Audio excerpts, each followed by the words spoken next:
I showed up to my family's holiday brunch with my kids. My dad smirked. Your presence always makes things harder. You should leave. My sister laughed. My kids asked, why didn't Grandpa want us? I just replied, let's go home. And we drove away. An hour later my mom called. Why is the bank card locked? We can't even pay the brunch tab. I ignored them until they went crazy and they finally made me angry enough to do something about it. Really do something. And when that switch flipped there was no going back. It wasn't just the brunch. It wasn't just one comment. It was years stacked on top of each other like a slow-building landslide. And that morning it finally collapsed. I used to think I had to keep the peace because I was the broken one. The single mom, the one whose husband traded in our family for a shiny new one across town. I thought being quiet meant being strong. That if I just swallowed the bitterness long enough, they'd eventually respect me again. I was wrong. The holiday brunch was supposed to be something nice. Something for the kids. I told them we were going to see Grandma and Grandpa, their aunts, everyone. They even helped pick out gifts. Little handmade things, drawings, a dollar store frame with a photo of all of us from 2 years ago. My daughter wanted to give it to my mom. When we walked in, the entire table went silent. My dad didn't even try to hide the smirk. Your presence always makes things harder. You should leave. Katie laughed like it was some dark inside joke. Amanda rolled her eyes, like she was already annoyed I hadn't stormed out yet. And my kids, they just froze, still holding their tiny gifts like they'd done something wrong. Then came the question. Why didn't Grandpa want us? It gutted me more than anything my parents had ever said. And they'd said a lot. But this was the moment I realized. They didn't care about my kids. Not really. They never did. I didn't say a word to them. I looked at my kids and said, let's go home. No tears. No begging. No scenes. Just silence. We got back in the car and while they played with their toys in the living room, I sat at the kitchen counter and opened the banking app. The family card, the one my parents used like a shared piggy bank despite never asking where the money came from, was still active. Still draining from my account. So I froze it. One click. I waited. About an hour later the first call came in. My mom. Then Katie. Then Amanda sent a half-panicked text to the family group chat. Why is the card not working? We can't pay for brunch. Are you home? Can you check it? Then came another one. Did you mess with the bank? Was there fraud? No, just me. No one asked if the kids were okay. No one asked why we left. Not even my mom, who always claimed she loved them so much. The only thing that seemed to matter was the bill. That was when I knew I'd been holding up a whole house of cards. And now I was ready to knock the rest of it down. The morning after brunch I woke up feeling lighter. Not happy, not yet, but clear. For the first time in years I wasn't pretending. I wasn't the peacekeeper, the apologizer, the invisible wallet they tapped whenever someone else in the family made a mess. I was just done. I made pancakes for the kids. They were quiet, still unsure if they'd done something wrong. I told them we'd have our own brunch next weekend. Just the three of us. Maybe we'd go to the zoo afterward. My daughter nodded. My son didn't say anything, just hugged me without asking. Then the phone rang. Katie. No apology. No explanation. No mention of what happened at brunch. Hey, so the rent's due today and Mom said you might be able to send it since their card's frozen for some reason. That was it. Like she was ordering takeout. I didn't even argue. I just ended the call. Nothing more to say. Katie's been living in that downtown apartment for 2 years. It's too expensive and she's been late on rent more times than I can count. Every time she ran to Mom, who then quietly texted me for a little help. I said yes every time. I justified it. Told myself Katie was younger, figuring things out, and that I was just being supportive. But what I really was stupid. I gave because I thought if I kept giving they'd eventually respect me. Maybe even love my kids the way they deserved. That if I just filled every gap, they'd see me as something more than the family embarrassment. The single mom. The one who got left. That fantasy died yesterday. 2 hours later my mom called. This time her voice was soft, concerned. The tone she used when she was about to manipulate me. She asked if everything was alright, if I'd meant to accidentally freeze the card. Said Katie was in a tough spot, and it'd mean a lot if I could cover her rent just this once. I asked her why she didn't mention what Dad said to me. Or the fact that the kids heard it. She paused. Then changed the subject. He didn't care. Not really. I told her I wouldn't be sending anything. She started to say something else, but I hung up. I sat there after the call, not crying, not angry anymore. Just stunned at how transactional our whole relationship had become. And then Amanda texted me.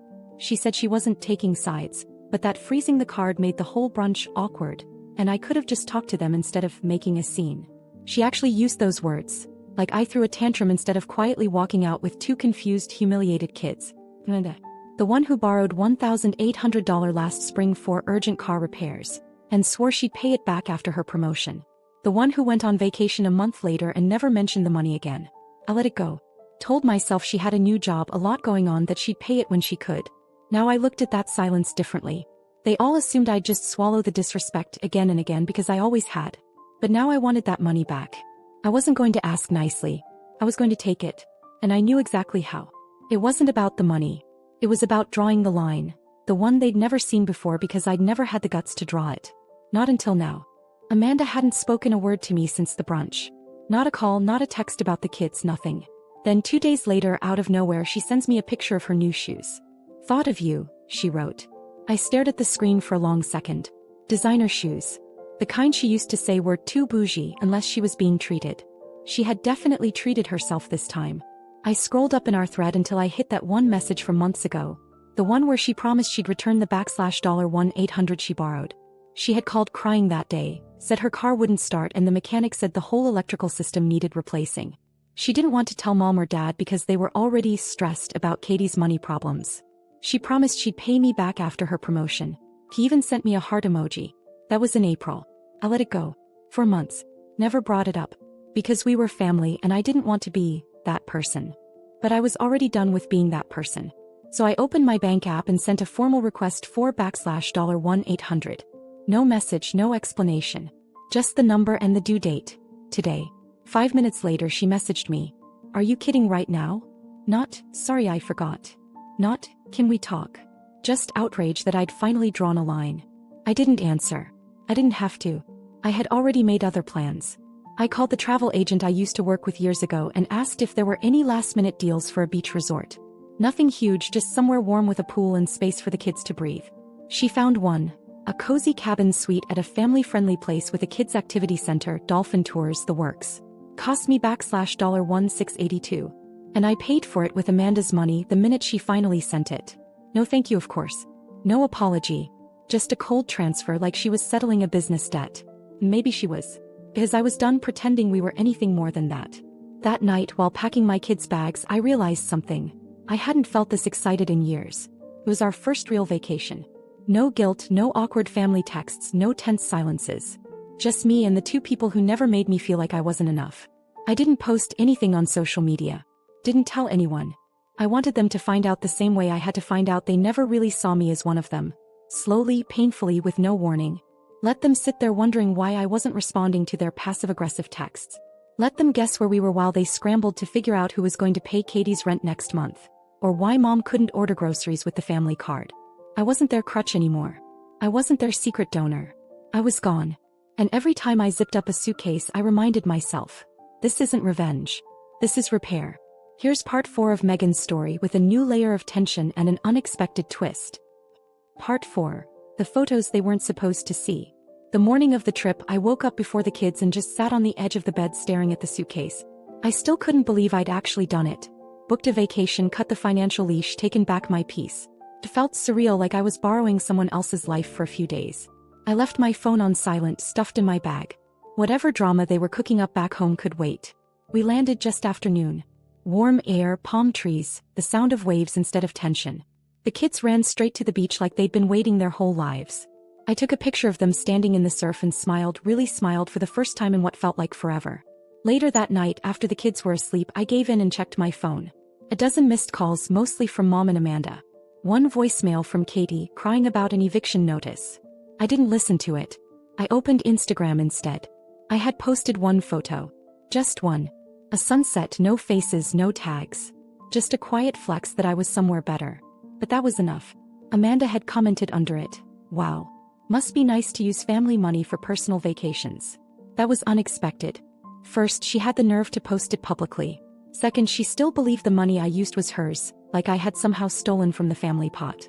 I hadn't even responded when she sent me the money. She knew it was for the debt she owed. And now she was twisting it like I was the one taking advantage. I didn't reply. But I didn't need to. The next morning, something happened I didn't plan. My grandfather called. He never calls. Ever. He usually just shows up during holidays, sits quietly in the corner and watches the chaos unfold. He's the only one who's ever spoken kindly to me without strings attached. When I answered, he just said, "I saw the photo." I'm glad you finally left.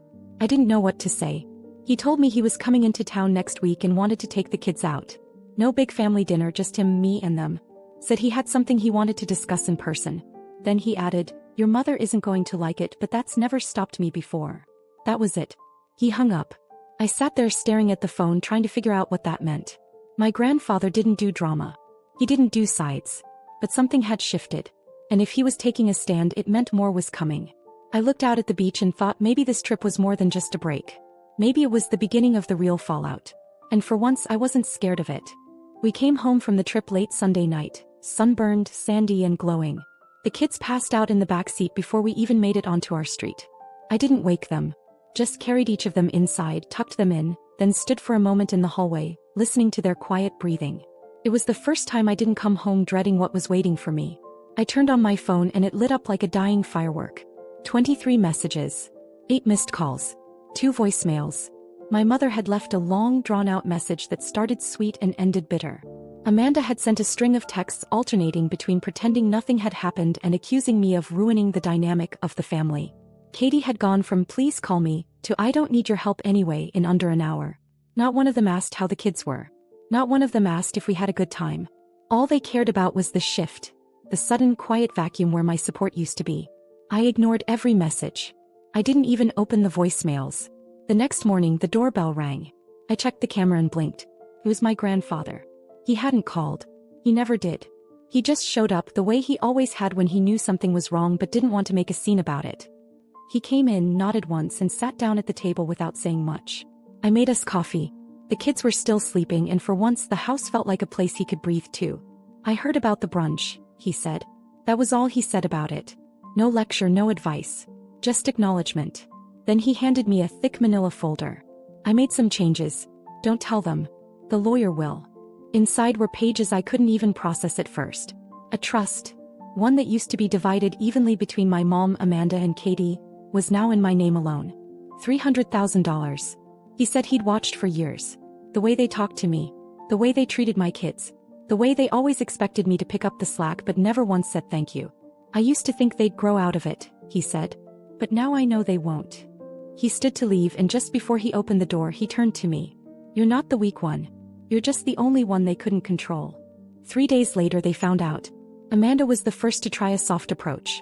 She sent a message asking if I wanted to grab lunch. Just the two of us, no drama. I didn't reply. Katie left a voice memo, sniffling, talking about how stressed she'd been lately and how she missed having her big sister to talk to. I blocked her. My mom sent a picture of my kids when they were toddlers. Then wrote, "Let's put the past behind us. I'd love to take them out for ice cream." I didn't respond. Because it wasn't about reconciliation. It wasn't about love. It was about proximity to the money. They didn't feel sorry for what they'd done. They were sorry for what they might lose. And by the time they realized the door was closed, they were already on the outside. This wasn't revenge. I didn't gloat. I didn't announce anything. I just kept living. And that was the part they never expected. Because when someone stops trying to be accepted, there's nothing left for you to take from them. Next, and add little intrigue. ChatGPT. Here's part 6, the final part of Megan's story with a layer of intrigue to close the arc. Part 6, they thought they'd wait me out. By the following week, the silence from me must have started to feel threatening to them. That's when the rumors started. Amanda told someone, maybe her boyfriend's sister, maybe someone at her job, that I had manipulated our grandfather. That I must have talked him into changing everything while he was in a fragile state. She even hinted that I might have forged something. I found out from a friend of a friend. They didn't know Amanda was talking about me until they connected a few dots. When they told me, I just laughed. Amanda had always been a bad liar, and worse at hiding her fear when she felt power slipping away. Katie followed up a day later with a long message about family being forever, and how holding grudges doesn't heal wounds. She said she was willing to talk if I was ready to come back to the table. Back to the table. Like I'd somehow gotten up and stormed away for no reason. Like I was the one who broke something. Then came the letter. A real letter. From my mother. Folded neatly, mailed to my house. Written in careful script like she was applying for forgiveness on paper. She wrote that she was disappointed in how things had turned out, that she hoped I knew none of it was personal, and that she'd like to have a private meeting with me to discuss the future of the family. I didn't respond. Not because I was angry, but because there was nothing to discuss. That week I met with the lawyer my grandfather had recommended. We finalized the trust paperwork, adjusted some things, and he told me quietly that my grandfather had also named me the sole medical proxy for any future care decisions. Felt heavy. Not like a victory. More like someone finally handing me the keys to a house no one else knew how to care for. Before I left, the lawyer asked if I wanted to leave a statement for the family for when the rest of the estate was read someday. I thought about it, and I wrote something simple. I didn't leave the family. I just stopped standing where I wasn't welcome. A week later, my grandfather invited me and the kids to dinner. No one else was there. Just us. After dessert, he handed each of them a small box. Inside were gold coins he had collected over the years. Real ones.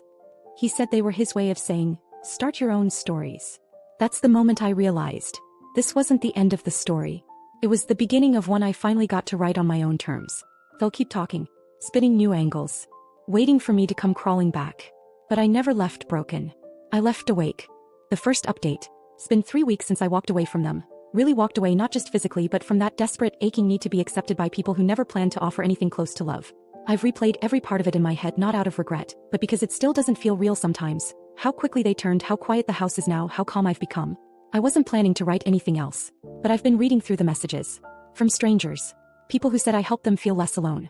Some even said they found the courage to confront their own families.